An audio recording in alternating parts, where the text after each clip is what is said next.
청포도가 익어가는 계절입니다. 혹시 수국을 좋아하나요? 국수가 아니라 수국 말입니다. 요즘 화원에 가면 터질 듯 피어난 수국에 숨이 막힙니다. 수국꽃의 색을 유심히 들여다봅니다. 햇살과 흙과 물이 어찌 저런 오묘하고 신비한 빛깔을 빚어낼 수 있을까요? 파랑이라고 다 파랑이 아닙니다.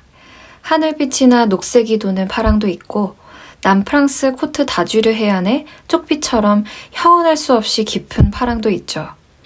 그 농밀한 코발트 블루에 심장이 물들어 버립니다. 보라는 또 어떤가요? 보라도 다 보라가 아닙니다. 청색이 아련히 감도는 보라를 뚫어지게 바라보고 있노라면 호흡이 가빠옵니다. 동화 속처럼 아득해집니다.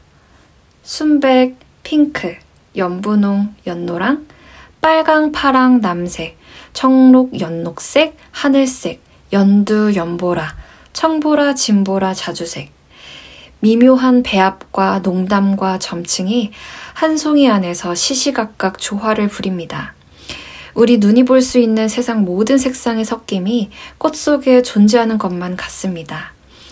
그 자태는 또 어떤가요?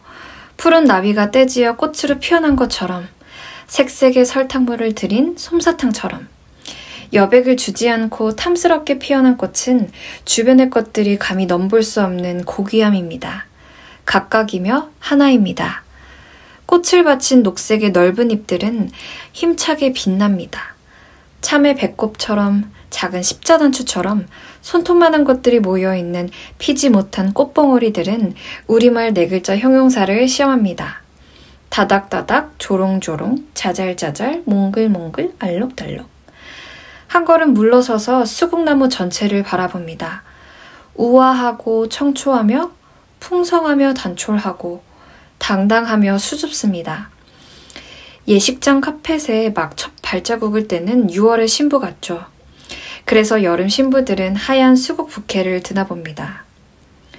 장마가 시작됩니다. 수국은 장마를 알리는 꽃입니다. 비의 꽃입니다. 장맛비가 주룩주룩 내리는 오후, 베란다에 앉아 화분에 피어난 파스텔톤의 풍성한 수국과 창문에 흐르는 빗방울의 배경을 무심히 바라보며 진한 커피 한 잔을 마시고 있노라면 호사스러우면서 왠지 처연합니다. 여름날 새벽 등산길에서 만나는 산수국은 또 얼마나 경이로운지요. 안갯비 내리는 숲길을 걷다 초목 사이로 살짝 고개를 내민 산수국을 발견합니다. 화원의 수국 마냥 화사하지 않고 키가 작지만 소박하게 아름답습니다. 시골 색시 마냥 수줍고 청초합니다. 그 아이를 보고 발길을 멈추지 않거나 탄성을 지르지 않는다면 당신은 첫사랑에 가슴 졸여보지 못한 사람이요, 삶에 무심한 사람입니다. 수국의 원래 이름은 여러 개입니다. 당나라 대시인 백거인은 어느 절간에서 수국을 처음 보고 쓴 시에서 자양화란 이름을 붙여주었습니다. 보랏빛 태양의 꽃이란 뜻이죠. 중국에선 수구화라고도 합니다. 비단으로 수놓은 공입니다. 색이 변한다 하여 팔선화, 칠변화라는 별명도 있습니다. 수국의 수는 물입니다. 학명은 하이드렌지어입니다. 라틴어로 물을 담는 그릇이라는 뜻입니다. 혹 수국의 꽃말을 아시는지요? 특별합니다. 진심과 변심이라는 상반된 두 가지를 갖고 있습니다. 꽃의 색깔에 따라 하얀 수국은 변심, 보라는 진심, 파랑은 냉정, 빨강은 처녀의 꿈이라고 꽃말을 붙이기도 합니다만 그건 호사가들이 지어낸 것 같습니다. 정반대의 꽃말을 함께 가진 건 수국의 색이 시간에 따라 변하기 때문이겠죠? 그런데 수국에는 사람들이 잘 모르는 두 가지 식물학적 비밀이 있습니다. 바로 색깔과 생식이죠. 사람들은 수국의 색이 변화하는 이유를 궁금해합니다. 수국은 일반적으로 노란색이 도는 흰색으로 피기 시작해 점차 청색이 되고 여기에 붉은색을 더해 보라색으로 변하는 경향이 있습니다. 그 이유는 바로 토양의 성분 때문입니다. 중성 토양에선 하얀색이, 산성이 강한 흙에서는 파란색이, 알칼리성에선 빨간색이 돋아납니다. 자연의 리트머스 페이퍼죠. 수국에 있는 안토시아닌 성분과 토양 속의 알루미늄 이온이 조화를 부리는 겁니다. 알루미늄 이온이 산성과 알칼리성 흙에서는 녹는 정도가 다르기 때문이죠. 같은 밭에서도 수국마다 색이 변화무쌍하고 한 그루에서도 뿌리의 길이나 수분 흡수, 시간의 흐름에 따라 다른 색으로 핍니다. 당연히 땅의 성질을 바꾸면 자기가 좋아하는 색을 얻을 수가 있겠죠. 파란 수국을 사와서 계란 껍질을 곱게 갈아 화분에 뿌리면 붉은 꽃으로 변해갑니다. 수국 주위에 백반을 묻으면 흰색의 꽃이 푸르게 변합니다.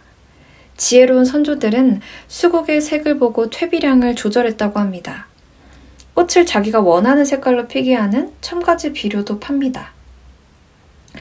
또 하나의 비밀은 수국은 사실 거짓꽃이라는 겁니다. 위화죠. 헛꽃입니다.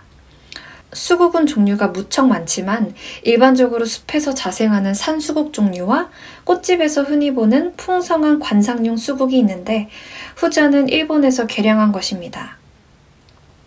산수국의 참꽃은 가운데 몰려 있는데 작고 꽃잎이 퇴화해 볼품이 없습니다. 벌과 나비를 유인하지 못하죠. 그래서 살아남기 위해 가장자리에 크고 예쁜 꽃을 스스로 만들어낸 것입니다. 그건 꽃받침이 변형된 것이지 엄밀히 말하면 꽃이 아닙니다. 그걸 보고 내려앉은 벌나비가 참꽃에 있는 암술과 수수를 수정시켜주는 거죠.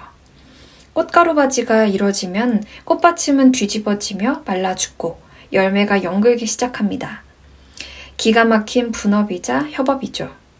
그런데 일본이 개량해 관상용으로 널리 퍼진 수국은 산수국의 진짜 꽃 부분을 완전 퇴화시키고 꽃받침만 풍성하게 피어나도록 한 겁니다. 유성화는 없애고 무성화만 남게 한 거죠. 거세된 수국은 연애를 못하니 삼복을 해서 번식시킵니다. 인간의 손이 아니면 생명을 이어갈 수 없는 식물인 겁니다. 우리나라 자생종인 산수국, 탐라산수국, 등수국, 바위수국 등은 종자 번식합니다.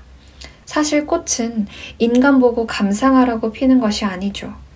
식물의 처절한 생식기관입니다. 인간은 꽃의 입장에서 보면 최고로 진화한 벌나비죠.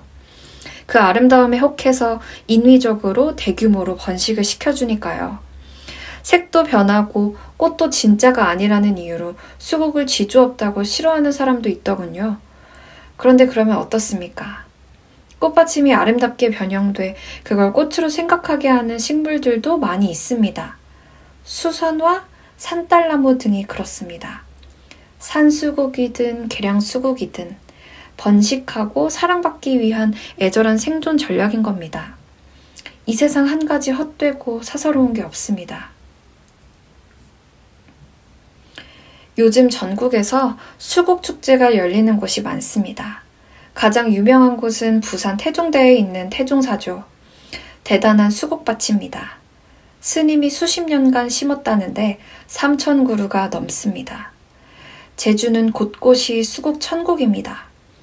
차를 멈추지 않을 수 없는 종달리 수국길을 으뜸으로 치지만 한림공원, 휴에리, 사려니숲, 카멜리아 힐 같은 공원이나 농원, 숲에서 수국축제를 합니다. 제주는 본디 탐라수국의 본향이죠. 곤지암 화담숲도 수국이 많고 좋기로 유명하고 웬만한 지자체마다 수국 명소가 하나둘 있습니다. 여름에는 수국이 있어 시원합니다. 눈이 호강합니다. 작은 행복입니다. 수국을 좋아하시나요? 지금 가장 아름답게 피었습니다.